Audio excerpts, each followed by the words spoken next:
Hey all, welcome to ShareTreck. This is Raj here. This is a very brief video about Caribou Biosciences. You'd be seeing that the Caribou Biosciences stock price has dropped from significant heights to deplorable depths right now. I'll take you to the price chart soon, but I want to talk to you about why I think this is happening, because CB010 seems to be a very decent therapy. I also appreciate the way the company is being managed overall. So why we have this problem? And is there any hope for a turnaround? So let's take a closer look. Let's get started. Welcome back, friends.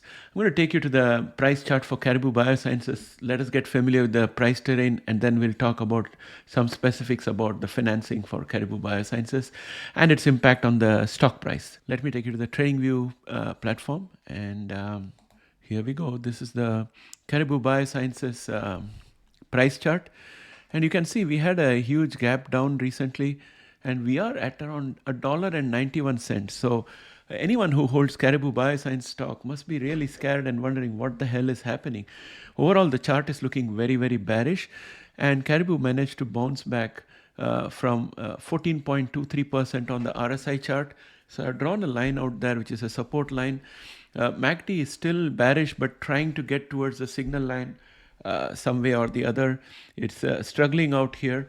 The question is, why is this happening to Caribou Biosciences? At one time, it was as high as $8.26 on 27th of February 2024. Who would have thought we would have such huge drops? So now that we have these drops there, I think the biggest drop happened on the 12th of March 2024. I think that loss could be attributed to their Q1 earnings result, where they missed revenue estimates and also reported a loss. So immediately the stock was dropped like a hot potato. This is what happens when people have unrealistic expectations from genomics. That's why I'm very circumspect about covering all these companies on a daily basis. But since then, you have seen that the share price has fallen significantly. Now I want to talk to you about the cash balance of the company and a few other things. So here I have the Q1 earnings report from Caribou Biosciences. And if you look at the cash and cash equivalents and marketable securities section out here, you would see that they have talked about having 345.9 million in cash equivalents and marketable securities as of March 31, 2024.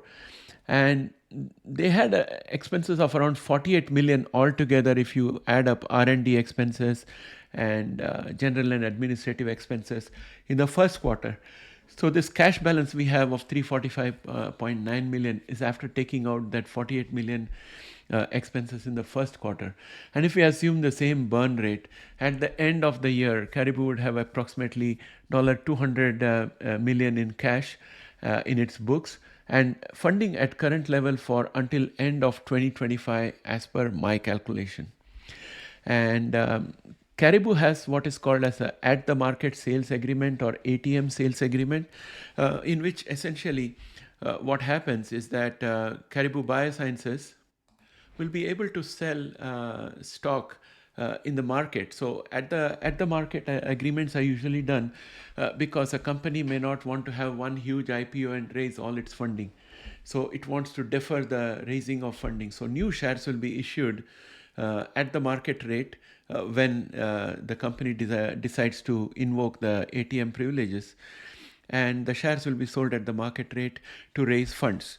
Now, what happens is that this is a double-edged sword, and I would say that if the company's share price was soaring, they have to sell less shares to raise as much cash as they want. Now that the share prices are so low, and if they continue to remain low, and they are dangerously coming close to the $1 mark, like Bluebird, at one time it came to the $1 and then went below. Ginkgo Bioworks came to $1 and then went below. It's very difficult to raise from there. And at such low price levels, the company has to issue a whole lot of stocks in order to raise the kind of money that they are looking for. For example, if the share price was $10 and they wanted to raise, say, $1,000, they just issue 10 shares. But if the share price is $1 and they want to raise $1,000, they have to issue 1,000 shares. So they have to issue more shares. This means greater equity dilution for the shareholder.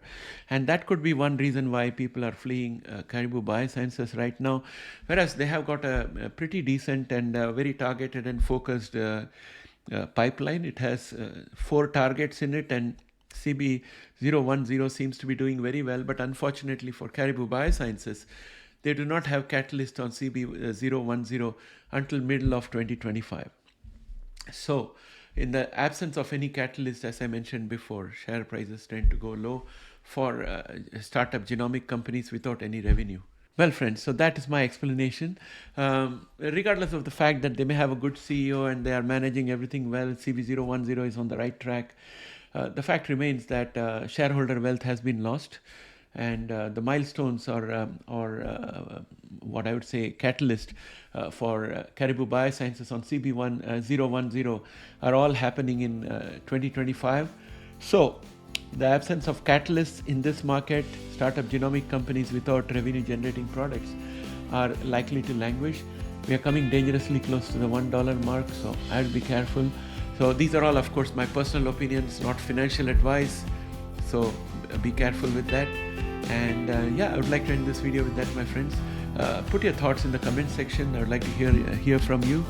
And I'll be back to you with the next video. Bye for now.